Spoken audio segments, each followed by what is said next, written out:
J'ai attrapé la main de ma sœur de 5 ans et j'ai couru. Si on se fait prendre, tout sera fini. On ne pouvait pas nous faire passer la frontière. On ne pouvait pas. Le bruit des chiens qui aboient et les voix des policiers s'amplifiaient à chaque seconde. Nous avons fui à travers la foule jusqu'à ce que nous arrivions à un grand drain. J'ai sauté en premier, puis j'ai rattrapé ma sœur et j'ai couru. La puanteur de l'égout était nauséabonde, mais nous ne pouvions pas nous arrêter. Nous avons couru jusqu'à ce que tout soit calme dans l'obscurité. Je me suis assis et j'ai tenu Binita sur moi. Quand maman est morte, je lui ai promis de m'occuper de Binita. À ce moment, je savais que je devais trouver un plan pour protéger ma sœur. Ceci est mon histoire vraie. Cependant, les noms ont été changés pour protéger les personnes impliquées. « Dave, j'ai faim !» Bini a levé les yeux vers moi. « Ne t'inquiète pas, Bini, je nous apporterai quelque chose à manger. » Nous avons marché le long du chemin de terre. J'ai vu des lumières devant moi et j'ai prié pour que ce soient des amis et non des ennemis. Quelques minutes plus tard, Bini et moi sommes tombés dans un village de réfugiés. Il y avait des tentes et des structures barricadées proches les unes des autres. J'ai demandé autour de moi de la nourriture, mais personne n'était prêt à offrir quoi que ce soit, jusqu'à ce que j'arrive à la structure en bois d'Arjuna et d'Anya. Anya a ouvert la porte et nous a accueillis dans leur maison de 2 pièces. Elle nous a rapidement préparé des sandwichs avec quelque chose à boire. Après l'avoir remercié, Bini et moi les avons engloutis. Nous étions restés 2 jours sans manger. « Merci beaucoup. Je m'appelle Dave et voici ma sœur Binita. Nous sommes nouveaux ici. Je m'appelle Anya. » La porte s'est ouverte et elle s'est tournée vers la personne qui venait d'entrer. « Et c'est mon grand frère Arjuna. » Je me suis levé et j'ai serré la main d'Arjuna. « Alors, qu'est-ce que vous faites comme travail ?» Il y a une entreprise qui forme des jeunes hommes pour être les assistants de milliardaires. Il n'y a rien de glamour. Nous touchons moins que le salaire minimum, mais les revenus sont réguliers. Quand puis-je commencer à m'entraîner ? Vous pouvez commencer demain. Je dois trouver quelqu'un pour surveiller Bini. J'aimerais bien la garder, a proposé Anya. Vous pouvez rester ici jusqu'à ce que vous soyez sur vos pieds. Nous n'avons pas beaucoup d'argent, mais quelqu'un nous a aidés à nos débuts. Alors, nous le payons de notre poche. Le lendemain, je me suis nettoyé et j'ai emprunté un costume à Arjuna. La formation a duré 6 semaines, au cours desquelles nous avons appris à répondre aux appels téléphoniques, à écrire en sténographie, à utiliser un ordinateur, à pratiquer les méthodes d'assainissement de base, pour n'en citer que quelques-unes. Pendant ces 6 semaines, je n'ai pas été payé, alors Bini et moi dépendions du petit salaire d'Arjuna pour nous en sortir. J'ai fait quelques petits vols et j'ai remis l'argent à Anya pour acheter des produits alimentaires. Elle ne m'a jamais demandé où j'avais trouvé l'argent et je lui en suis reconnaissant, car je ne voulais pas lui mentir. Après ma formation de 6 semaines, on m'a confié mon premier milliardaire. Au fil des ans, j'ai travaillé pour un certain nombre de milliardaires, mais ils étaient tous les mêmes, méchants, ingrats et égoïstes. J'ai pu mettre en place une structure en bois à côté d'Anya et d'Arjuna pour Bini et moi, où nous vivions une vie très simple. Jusqu'à ce que je rencontre M. Cook qui a tout changé. Les premières semaines où j'ai travaillé pour M. Cook, qui avait une femme et 2 filles adolescentes, ont été un cauchemar. Je devais me rendre à son domicile à 5 h du matin, où j'étais chargé de repasser les costumes de M. Cook et de cirer ses chaussures. On me confiait également les tâches domestiques à accomplir. On aurait pu penser que si nous travaillions au même endroit, M. Cook m'aurait au moins proposé de me conduire au bureau, mais ce n'était pas le cas. On attendait de moi que je termine toutes mes tâches chez lui, puis que je me rende au travail et que j'arrive à l'heure. Mais à travers tout ça, je souriais et j'étais toujours agréable. Si je devais souffrir de quelques injustices pour donner à ma sœur une chance d'avoir une vie meilleure, alors j'étais tout à fait d'accord. Après les 6 premiers mois, M. Cook m'a convoqué dans son bureau. « Je dois dire, Dave, vous êtes le meilleur assistant que j'ai jamais eu. Vous êtes assidu, travailleur, et pas une seule fois je ne vous ai entendu dire du mal de moi ou de ma famille. » « Merci, M. Cook. Je vous testais pour voir si je pouvais vous faire confiance avec le style de vie que je mène et certains secrets qui doivent être gardés entre patron et son assistant. Vous pouvez faire ça ? » « Oui, monsieur. » « Bien. Je vais mettre en place des cours d'informatique et des cours sur les documents juridiques afin que vous soyez mieux équipés pour combler les lacunes au bureau en cas de besoin. Vous n'obtiendrez pas un salaire plus élevé, mais l'expérience sera bonne pour vous. » J'ai fait profil bas et j'ai fait ce qu'on m'a dit. Et j'ai fermé les yeux sur les liaisons illégales de M. Cook et ses manigances nocturnes avec des employés. En tant qu'assistant obéissant, j'appelais toujours Mme Cook pour lui dire que son mari était en réunion et qu'il rentrerait tard. Un après-midi, alors que M. Cook était absent du bureau, Mme Cook est arrivée. « Bonjour Mme Cook. M. Cook n'est pas là pour le moment. Voulez-vous laisser un message ? Ce que je veux, c'est voir mon mari. » « Vous pouvez attendre dans la salle d'attente jusqu'à ce qu'il arrive, madame. » Mme Cook arrive. « Vous pensez vraiment que je vais attendre dans la salle d'attente comme une concubine ? » Mme Cook s'est dirigée vers la porte d'entrée et a essayé de l'ouvrir. « Si vous n'ouvrez pas cette porte tout de suite, je ferai en sorte que vous ne travaillez plus jamais dans cette ville et que vous soyez expulsé vers n'importe quel pays abandonné par Dieu d'où vous venez. » J'ai ouvert la porte rapidement et Mme Cook est entrée et a claqué la porte derrière elle. Je me suis assis nerveusement car j'avais reçu des instructions strictes pour ne laisser personne entrer dans le bureau de M. Cook sans son consentement. Dès que j'ai vu M. Cook se diriger vers son bureau, j'ai marché en toute hâte pour le saluer. Monsieur Cook, je suis désolé, je n'ai pas pu l'arrêter. Garçon, arrête de bavarder, crache le morceau. Tu ne pouvais pas arrêter qui? Madame Cook, elle est dans votre bureau, monsieur. Monsieur Cook s'est arrêté et m'a regardé d'un air désapprobateur, mais il n'a rien dit. Frappez à la porte dans 5 minutes et dites que mon prochain client est là. J'ai hoché la tête et il a inspiré profondément avant d'entrer dans le bureau. Pendant les 5 minutes suivantes, je me suis assis et j'ai écouté les voix étouffées et furieuses provenant du bureau de monsieur Cook. Dès que les 5 minutes se sont écoulées, j'ai frappé à la porte et je l'ai ouverte légèrement. Excusez-moi monsieur Cook, votre prochain client est ici. Merci Dave. Margaret, nous finirons de discuter de ça à la maison. Madame Cook m'a dépassé et est sortie du bureau. Monsieur Cook s'est assis derrière son bureau et a desserré sa cravate. Verse-moi un scotch. Oui monsieur. Après avoir versé la boisson, je l'ai tendue à monsieur Cook qui l'a bu d'un trait. Ok. Apportez les fichiers Philippe. Nous devons obtenir... Les yeux de monsieur Cook se sont élargis et il s'est tenu à la poitrine. Monsieur Cook, vous allez bien? Monsieur Cook ne pouvait pas répondre car il cherchait ses mots. Que quelqu'un m'aide! Quelques membres du personnel se sont rassemblés dans le bureau, ont allégé monsieur Cook sur le sol et ont commencé la réanimation, mais il était trop tard. Monsieur Cook était mort. Les membres du personnel ont attendu l'arrivée de la police à l'extérieur du bureau de monsieur Cook. J'ai été emmené au poste de police et interrogé. C'est alors que j'ai vu madame Cook assise près d'une autre table avec un officier pendant qu'elle faisait sa déposition. Je n'ai pas été libéré avant minuit et je suis arrivé pour récupérer Binita vers 1h du matin. Je suis désolé d'être arrivé si tard. C'est bon, Dave, on a vu les infos. Laisse Binita dormir. Elle ira bien. Anya a souri. J'ai regardé Arjuna. Qu'est-ce qui va se passer maintenant? Je n'ai jamais vu un millionnaire mourir sur moi avant. J'ai passé mes mains dans mes cheveux avec frustration. Je suis sûr que la société vous trouvera bientôt un autre emploi. Je l'espère bien, pour le bien de Binita. Les jours suivants, j'ai attendu un appel téléphonique de la société, mais aucun n'est arrivé. Je me demandais si madame Cook avait tenu sa promesse de faire en sorte que je ne travaille plus jamais dans cette ville. Aux nouvelles, il a été déclaré que monsieur Cook était mort d'une crise cardiaque. Je n'étais donc plus suspect dans la mort de monsieur Cook. Même si c'était le cas, l'entreprise n'a jamais appelé pour m'attribuer un nouveau poste. Je suis retourné dans les rues et j'ai volé des gens pour être sûr de pouvoir m'occuper de Binita. Un après-midi, alors que j'étais dans la rue, j'ai reçu un appel de l'avocat de monsieur Cook. Il voulait que j'assiste à la lecture du testament par monsieur Cook. Arjuna, penses-tu que je devrais y aller? Si tu es invité, ça veut dire qu'il t'a laissé quelque chose. Dans tous les cas, ça ne fera pas de mal d'aller voir ce qui se passe. Le jour de la lecture du testament, je suis entré dans la salle d'attente du bureau de monsieur Hudson où se trouvaient madame Cook et ses 2 filles. Quelques secondes plus tard, monsieur Finland est entré. Merci d'être venu. Qu'est-ce qu'il fait ici? Madame Cook s'est moquée. Il est ici parce qu'il a été invité. Devrions-nous aller dans mon bureau pour commencer? Il n'a pas le droit d'être ici. Que pourrait-il avoir laissé pour cet assistant de bas étage?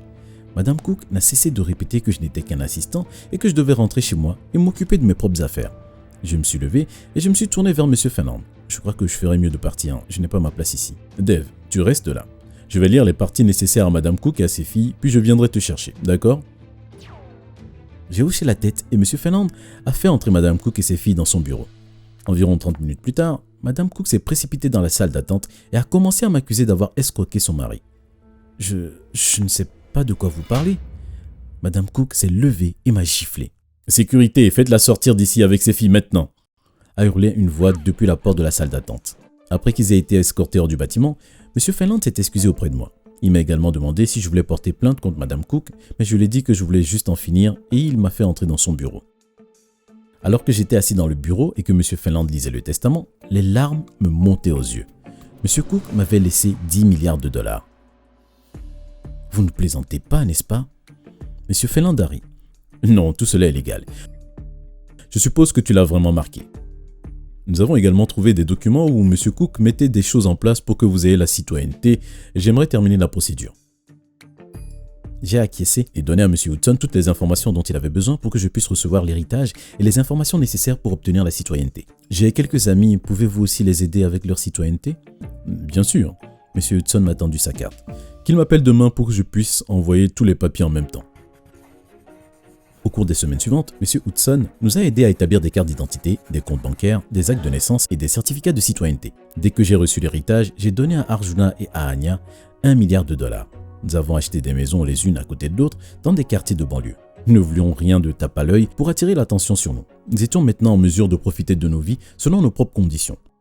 Mon histoire semblait être une histoire de chance, ou pas. J'ai une confession à faire.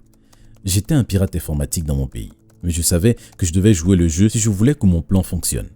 Le but était d'amener M. Cook à me faire confiance et une fois ce but atteint, j'avais tout le reste dans mon sac.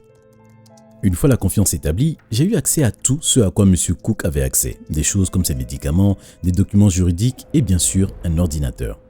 En raison de sa maladie cardiaque, il était facile de remplacer son médicament par un autre qui provoquerait une crise cardiaque et sa consommation constante d'alcool a accéléré le processus. Ensuite, j'ai eu accès au testament de M. Cook et j'ai fait les ajustements nécessaires. Il a été facile de faire signer son testament à M. Cook puisqu'il signait des documents sans les lire parce que oui, il me faisait confiance. J'ai aussi laissé des documents de citoyenneté dans le tiroir du bureau de M. Cook. Après tout, quel mal un garçon réfugié pourrait-il faire un milliardaire? M. Cook était comme les autres.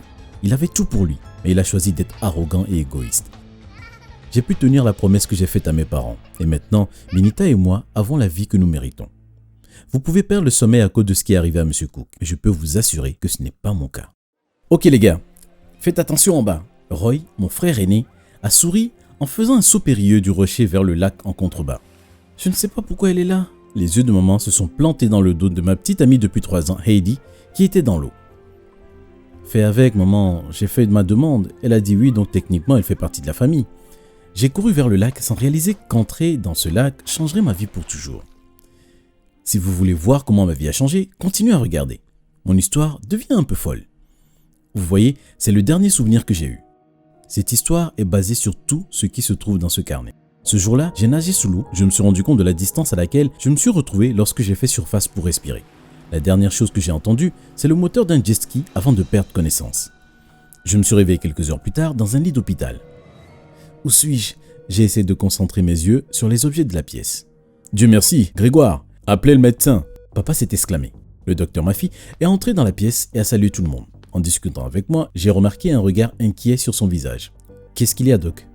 Vous avez une commotion cérébrale, ce qui est habituel pour quelqu'un qui a eu un traumatisme crânien. Le docteur Maffy est sorti de la pièce et est revenu quelques minutes plus tard avec un cahier et un stylo. Aaron, prends ça. Je veux que tu commences à tenir un journal. Pourquoi aurait-il besoin de tenir un journal? Maman a demandé. Parce que nous ne sommes pas encore sûrs de l'étendue de ses blessures et nous ne pourrons le savoir qu'après quelques jours d'observation. J'ai suivi le conseil du docteur Maffy et j'ai pris quelques notes dans le carnet. Vers 2 heures du matin, j'ai feuilleté le carnet et j'ai eu mal au cœur en lisant son contenu. Je ne me souvenais de rien. J'étais amnésique et ma mémoire ne retenait pas les informations plus que quelques heures par jour. Quand ma famille est arrivée le lendemain, le docteur Maffy leur a parlé de ses nouvelles découvertes. J'ai été libéré quelques jours plus tard. C'était bizarre. Je me souvenais de tout jusqu'à l'accident, mais tout ce qui suivait était rejeté par mon cerveau. C'était presque comme si mon cerveau était plein et ne pouvait plus stocker d'informations. Avec beaucoup d'écriture, j'ai pu comprendre ma vie quotidienne. J'avais l'impression que les choses revenaient à la normale malgré mon manque de mémoire à court terme. Qu'est-ce qu'elle fait ici? Elle sifflait à maman alors que Heidi et mes frères se tenaient à quelques mètres de là, se mêlant à la réunion annuelle de notre famille. Maman a souri. Qui? Jasmine? Je pensais l'inviter. Je ne l'ai pas vue depuis un moment et je voulais rattraper le temps perdu. Maman est partie. Jasmine était mon ex, la seule fille que maman a toujours aimée. Pendant la nuit, j'ai gardé la conversation légère et je ne suis pas entré dans trop de détails sur quoi que ce soit avec qui que ce soit. Tu vas bien? Heidi a souri. Jusqu'ici tout va bien, mais je pourrais aller mieux. Je l'ai embrassée. Hé l'amoureux, pourquoi n'es-tu pas ta tante préférée à apporter plus de boissons? Heidi a gloussé. Bien sûr, ma tante, je suis juste derrière toi. Alors que je rentrais dans la maison pour aller chercher la 3e caisse de boissons, Jasmine s'est approchée de moi et m'a embrassé. Qu'est-ce que tu fais? La voix de Heidi est venue de derrière moi. On s'embrassait? À quoi ça ressemblait? Jasmine a regardé Heidi d'un air narquois. Heidi a sauté sur Jasmine et elles ont commencé à se battre. Il a fallu du temps pour que des membres de la famille commencent à se rassembler. Finalement, Roy et moi avons pu les séparer. Heidi et moi sommes partis peu après. Elle m'a dit qu'elle avait entendu maman et Jasmine planifier de nous faire rompre. J'ai dit à Heidi qu'elle était la seule femme que je voulais et qu'elle n'avait pas à s'inquiéter. Plus tard dans la semaine, des copains de la fac sont venus chez moi. Nous commandions quelques pizzas tout en discutant d'un nouveau projet qu'ils voulaient que je dirige puisque j'étais désormais sans emploi à cause de mon accident. Ok les gars, nous avons pensé que c'était le meilleur moment pour ouvrir notre salle de sport. Est-ce que cela vous aiderait à retrouver un emploi? A déclaré Raoul. À la fin de la nuit, nous avons déterminé quel bâtiment serait le meilleur, le type d'équipement nécessaire et les ramifications juridiques des choses. Ils m'ont remis une valise de 250 000 $ pour démarrer les choses car nous voulions acheter la propriété immédiatement. Et ne vous inquiétez pas, nous passerons tous les jours nous assurer que les choses restent sur la bonne voie. James m'a tapoté le dos. Que diriez-vous de boire quelques verres et d'appeler ça une soirée? Keston a ajouté. J'ai accepté. J'ai laissé la mallette dans mon bureau et nous sommes partis. Je suis revenu quelques heures plus tard et j'ai entendu parler depuis mon bureau. J'ai poussé la porte Maman et Heidi se sont tournés vers moi. « Qu'est-ce que vous faites là ? Je suis venu déposer une casserole et j'ai entendu du bruit venant de ton bureau. Quand je suis rentré, j'ai remarqué que ce hooligan prenait de l'argent dans la mallette. Tu es une telle menteuse. Je suis venu passer du temps avec toi et j'ai entendu ta mère au téléphone. Elle a dit qu'elle avait besoin d'argent pour payer la seconde hypothèque. » « Maman, tu as pris une seconde hypothèque ? » ?»« Oui, mais... » »« Pourquoi ? Après l'opération de l'œil de ton père et son chômage il y a 2 ans, les choses ont été difficiles. Mais tu es là, rien qu'une menteuse dégoûtante 2 temps. Aaron, tu ferais mieux de me mettre une laisse à cette traînée. Comment oses-tu lui permettre de parler à ta mère de cette manière ? Eddie, s'il te plaît, arrête, c'est ma mère. Il y a une meilleure. Tu sais quoi, Aaron ? J'en ai marre que tu prennes son parti. Je l'ai regardé, retirer la bague de fiançailles de son doigt et la poser sur la table. Maintenant, toi et ta mère, vous pouvez vous marier et vivre heureux pour toujours. Heidi est partie en trombe. J'étais sur le point de la suivre quand maman m'a arrêté. Laisse-la partir, Aaron. C'est mieux comme ça. Ce soir-là, j'ai écrit dans mon carnet après le départ de maman en serrant la bague de fiançailles de Heidi dans ma main. Plus tard, j'ai décidé d'interroger maman au sujet de la bague de fiançailles. Vous voyez, j'avais déjà tout oublié. Donc je suppose que c'est pour ça que maman a dit « Eh bien Aaron, Heidi est passée hier soir. Elle t'avait dit qu'elle avait trouvé quelqu'un d'autre et que tu ne serais jamais assez bien pour elle. » Après le départ de maman, je suis allé au bureau et j'ai lu ce qui s'était passé entre Heidi et moi la veille. Pourquoi maman mentirait-elle ? Pourquoi déteste-t-elle autant Heidi ? J'ai décidé de rendre visite à Heidi. En m'approchant de la porte de son appartement, j'ai vu un autre type en sortir. Il a gardé la tête baissée pendant qu'il passait. J'ai frappé à la porte. « Patrick, tu as oublié quelque chose ?» Heidi s'est figée quand elle a réalisé que c'était moi et pas Patrick. « Salut !» Elle a croisé les bras. « Je ne m'attendais pas à te voir ici. Nous devons parler d'hier. Je peux entrer ?» Elle s'est écartée et je suis entré dans son appartement. Au cours des heures suivantes, Heidi et moi avons longuement parlé de notre relation. Elle a accepté la bague une fois de plus. Je lui ai aussi promis que je parlerai à ma mère. Comme promis, j'ai parlé avec maman. Elle a accepté de donner une chance à Heidi. J'ai suggéré à Heidi que peut-être maman et ma jeune sœur Roxane l'aident pour le mariage. Au début, elle était réticente, mais elle a fini par accepter. Tout semblait bien se passer entre maman et Heidi jusqu'à ce qu'un après-midi, Heidi m'appelle en colère. « Ta mère est un monstre !»« Attends Heidi, que s'est-il passé ? Ta mère et Roxane sont venus avec moi pour essayer ma robe de mariée. J'ai dû m'arrêter à ton appartement pour récupérer mon sac rouge. J'ai décidé de nous acheter des donuts au café du coin. Quand je suis revenu, Roxane était en train d'essayer ma robe. Ma robe de mariée. Ma robe est ruinée. Comment a-t-elle pu ? Heidi s'est mise à pleurer. Je lui ai dit de rester là. J'étais en chemin. Si j'étais un personnage de dessin animé, vous aurez vu la vapeur sortir de mes oreilles lorsque j'ai sauté dans la voiture pour rentrer chez moi. Quelques minutes plus tard, j'ai déverrouillé la porte de l'appartement. « Ouais, Heidi. » Maman et Roxane ont levé les yeux de la télé. Elle a dit qu'elle ne se sentait pas bien et allait s'allonger. Nous avons décidé de lui tenir compagnie jusqu'à ce que tu arrives. Roxane a bafouillé. Je me suis approché de la télé, je l'ai éteinte et j'ai regardé maman et Roxane. « Roxane, elle m'a dit que tu as essayé sa robe et que tu l'as ruinée. Comment as-tu pu essayer sa robe de mariée ?» Roxane a essayé de parler, mais je l'ai fait taire. « Que tu le veuilles ou non, Heidi et moi allons nous marier. Je pense qu'il est temps que vous partiez toutes les deux. » J'ai marché jusqu'à la porte de l'appartement et je l'ai ouverte. Maman et Roxane sont sorties sans un mot. Lors du dîner de répétition, quelques semaines plus tard, qui s'est roulé dans le magnifique jardin de Roy sous les tentes, rien n'a fonctionné. Les échantillons de gâteaux pour le mariage ne sont jamais arrivés, ni les traiteurs. Roy a suggéré que nous achetions de la nourriture chinoise et que nous utilisions des assiettes en papier. Au cours de la nuit, quelqu'un a mis feu à l'une des plantes décoratives à l'intérieur de la tente. Heureusement, nous avons pu le maîtriser avant que la tente entière ne brûle. Après cet incident, j'ai parlé avec Roy et nous avons décidé d'en rester là. Le lendemain soir, j'ai réuni ma famille chez mes parents. Je leur ai dit que j'avais une annonce à faire. Une fois la famille réunie, j'ai allumé la télé et passé le DVD. Plus la vidéo passait, plus l'atmosphère de la pièce devenait tendue. La vidéo montre la maman qui annule la nourriture et le gâteau et qui met le feu à la plante. Une fois la vidéo terminée, papa a regardé maman, a secoué la tête et est sorti de la pièce. Roy a suggéré que lui et les autres partent pour que maman et moi puissions parler en privé. « Aaron, je fais ça pour ton bien. Heidi n'est pas celle que tu crois. »« Non maman, tu n'es pas la personne que je pensais que tu étais.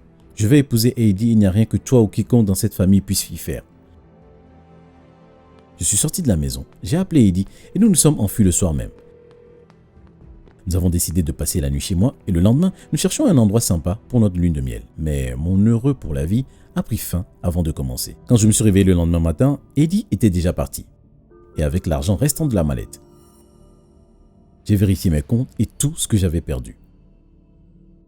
Ce soir-là, mes parents sont passés pour s'excuser, mais quand ils m'ont vu, ils ont compris que quelque chose n'allait pas et je leur ai raconté ce qui s'était passé. J'ai encore quelques potes au commissariat. Je vais les appeler et voir si on peut attraper Eddie. Papa a quitté la pièce pour passer le coup de fil. Maman s'est assise à côté de moi. Il y a une raison pour laquelle je n'ai jamais aimé Heidi. Elle était stagiaire à mon travail il y a quelques années. La rumeur disait qu'elle utilisait les hommes et dès qu'elle avait obtenu ce qu'elle voulait, elle partait. Mais un jour, tu es venu au bureau déposer de la paperasse pour moi et elle m'a dit que si je vous présentais pas tous les deux, elle ferait de ma vie un enfer. Maman a inspiré profondément avant de continuer. Heidi nous a vus, moi et Mr. Ford, dans une position très compromettante dans son bureau un soir. Elle a dit qu'elle avait des photos et des vidéos et qu'elle n'avait pas peur de les utiliser. Quoi? Maman et moi nous sommes retournés. Vous et Monsieur Ford avez une liaison? Henri, ce n'est pas ce que tu penses. Oh non, c'est exactement ce que je pense. Tu as sacrifié notre fils pour ne pas avoir à faire face aux conséquences de tes actes. Comment peux-tu être plus égoïste? Papa s'est tourné vers moi. Aaron, je suis vraiment désolé que tu doives traverser ça. Je t'appellerai demain, mais pour l'instant, j'ai besoin de prendre l'air. Papa est sorti de l'appartement, suivi de maman. Quelques jours plus tard, Heidi a été surprise avec Patrick. La plupart de l'argent était encore dans la mallette, j'ai donc pu finir de créer l'entreprise avec mes amis. J'ai divorcé et maman et papa sont sur un territoire rocailleux et honnêtement, je ne sais pas si leur mariage va s'en sortir. Quant à moi, j'utilise toujours mes cahiers pour garder une trace des choses. J'aurais souhaité que les choses se passent différemment, mais parfois, il faut savoir tirer les leçons de la vie pour faire le meilleur choix pour l'avenir. Ouais, je suppose que je dois l'admettre. Je suis privilégiée. Je suis une Américaine blanche, de classe moyenne supérieure, mais ce n'est pas là que s'arrête mon privilège. Surpris? Ne le soyez pas. Nous sommes une famille de belles personnes. Je suis sérieuse. Nous sommes littéralement tous beaux. Mon père, ma mère, mes frères et moi. Ouais. Vous pourriez vous dire, êtes-vous censé dire que les hommes sont beaux? Mais qu'est-ce que je peux dire d'autre? Le mot beau n'est pas suffisant pour décrire les gars de ma famille. Ils sont en fait très beaux. Avant de continuer, appuyez rapidement sur le bouton j'aime et je m'abonne. Si vous voulez ma vie, allez, on sait que c'est ce que vous voulez secrètement. Personne n'a besoin de savoir. Maintenant que vous avez fait ça, passons à autre chose. Tout le monde nous admirait et voulait être comme nous.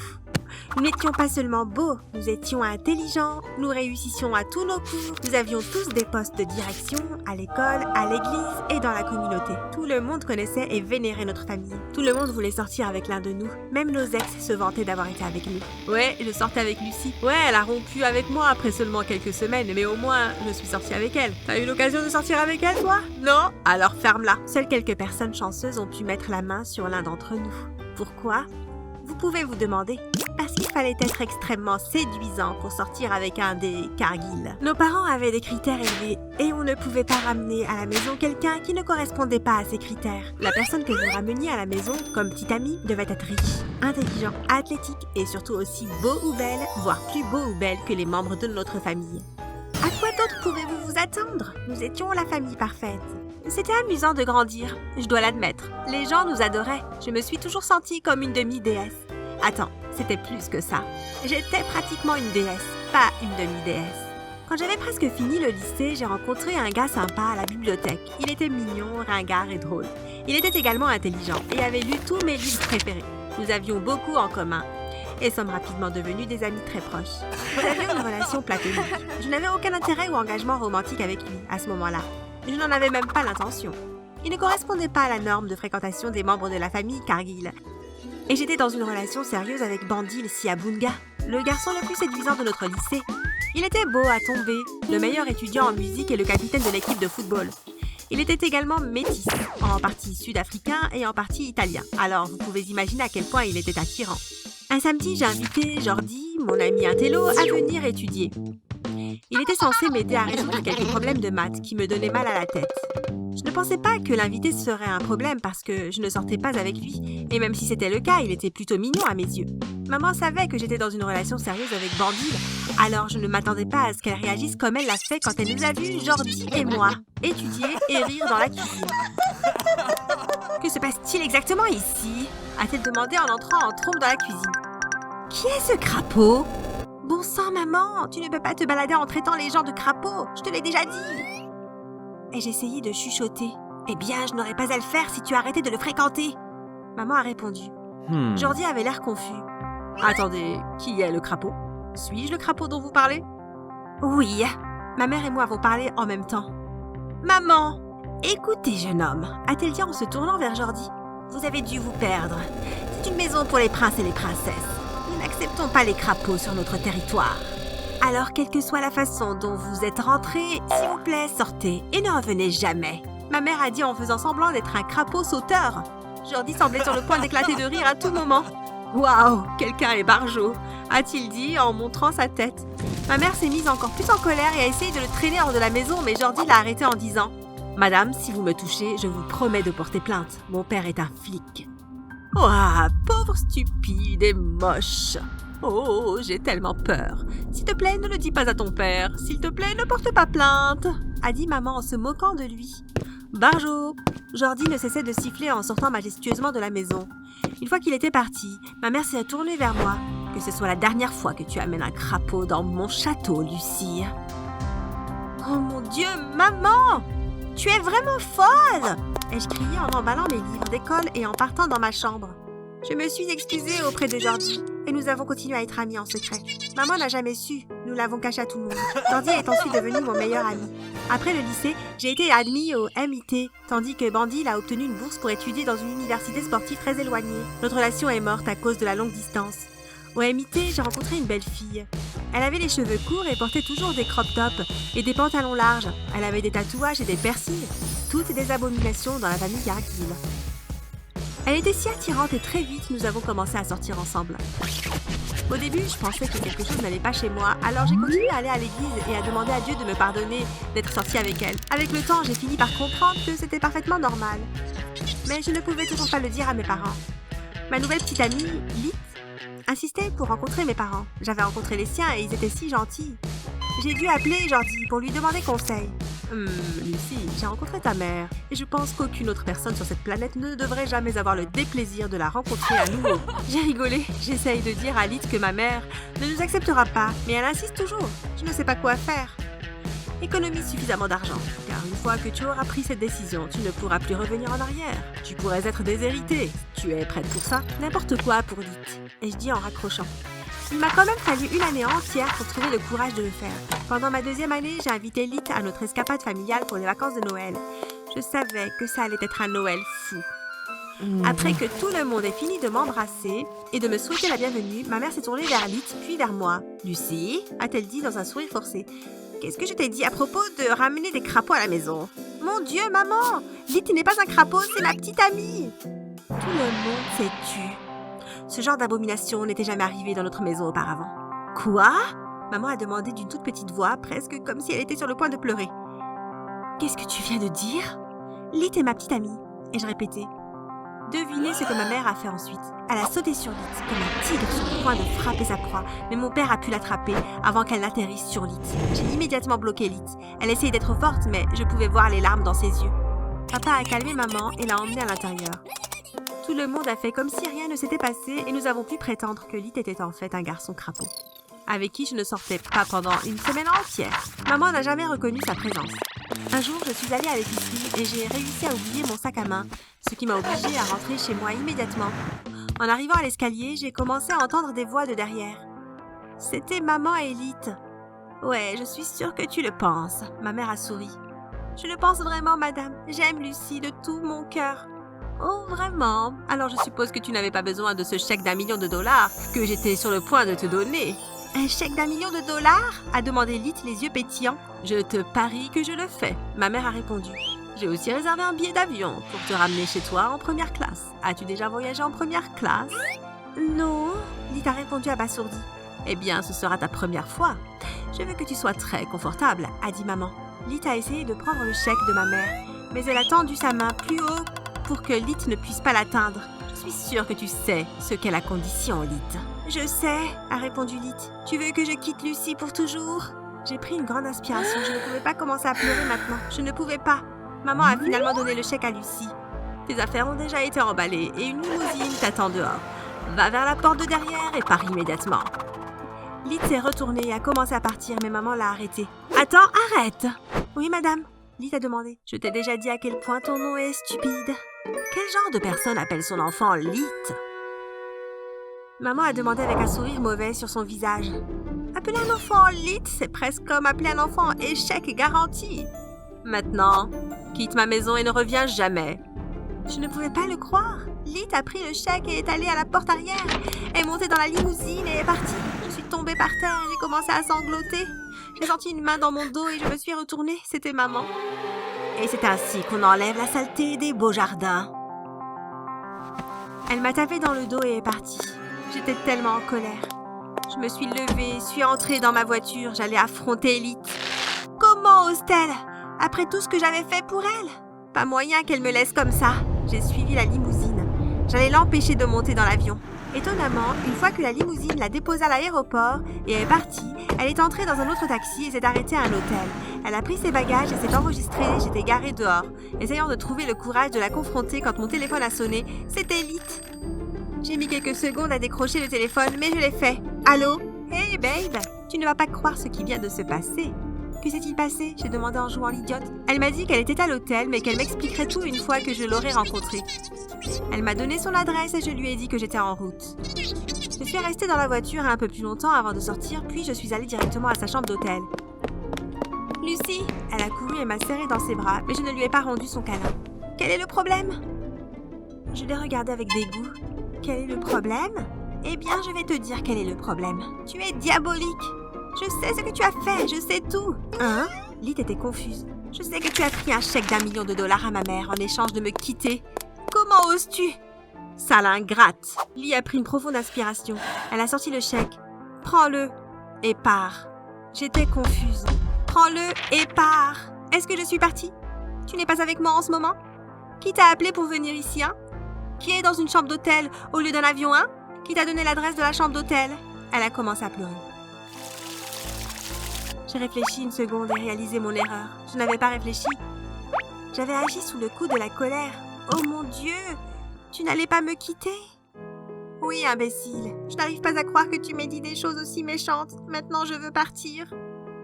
J'ai passé l'heure suivante à m'excuser auprès d'elle. Elle a fini par me pardonner et m'a dit qu'elle n'avait pris l'argent que parce qu'elle pensait que nous pourrions nous enfuir, avec ou au moins partir en vacances coûteuses. Elle n'a jamais eu l'intention de rompre avec moi. Je l'ai prise dans mes bras et nous nous sommes réconciliés. Je rentrais à la maison pour prendre mon passeport et quelques vêtements quand j'ai remarqué que la voiture de maman était garée dans un endroit bizarre. Lorsque maman est sortie de la voiture, j'ai remarqué comment elle était habillée.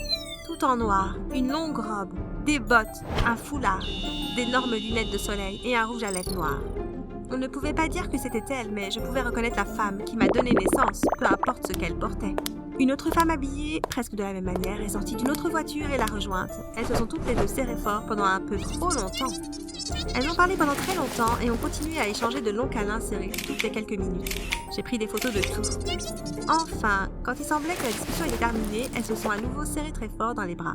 Ils se sont embrassés, un sur chaque joue, un sur le nez, le menton et le front. Il se passe quelque chose. Les soupçons ont finalement été confirmés lorsqu'elles en ont partagé un sur les lèvres. Et ça a duré un peu trop longtemps. Alors j'ai pris beaucoup de photos. Elles se sont séparées, sont montées dans leurs voitures respectives et sont parties. J'ai suivi maman à la maison, en m'assurant d'imprimer toutes les photos dès mon arrivée. J'ai invité Elite à dîner. Encaisse le chèque et mets-le sur ton compte. Nous partons toujours en vacances. Quand tu auras fini, fais tes affaires et rentre à la maison. Je t'invite à dîner. T'es sûre de ça? Ta mère sera à la maison? Je suis sûre. Maman a été surprise de voir Elite pour le dîner, mais n'a rien dit. Une fois que nous avons eu fini de prier et que nous avons commencé à ouvrir les plats, tout le monde a remarqué qu'il y avait une photo de maman embrassant ou serrant dans ses bras une femme sur le couvercle du plat. Maman a fondu en larmes et a essayé de partir en courant, mais je l'ai arrêtée. Explique-moi ça et pourquoi tu as donné à Elite 1 million de dollars pour me quitter? Tout le monde était surpris. Maman a avoué. Apparemment, elle avait une petite amie à l'université. La dame avait une courte réunion dans notre ville et partait déjà. Alors elle lui disait juste au revoir. Papa connaissait cette femme. Donc si tu avais une petite amie, pourquoi as-tu été si méchante avec Elite? J'ai traversé beaucoup de choses terribles à cause de qui j'aimais et je ne voulais pas que l'un d'entre vous traverse la même chose. Le secret de maman a été révélé, elle a dû devenir gentille avec Elite. Elite et moi, nous sommes mariés plus tard et elle est la meilleure chose qui me soit arrivée à ce jour. Mais tu sais quelle est la meilleure partie de l'histoire? On a pu garder le million de dollars. Assurez-vous d'aimer et de vous abonner si vous voulez obtenir 1 million de dollars dans votre vie. Au revoir!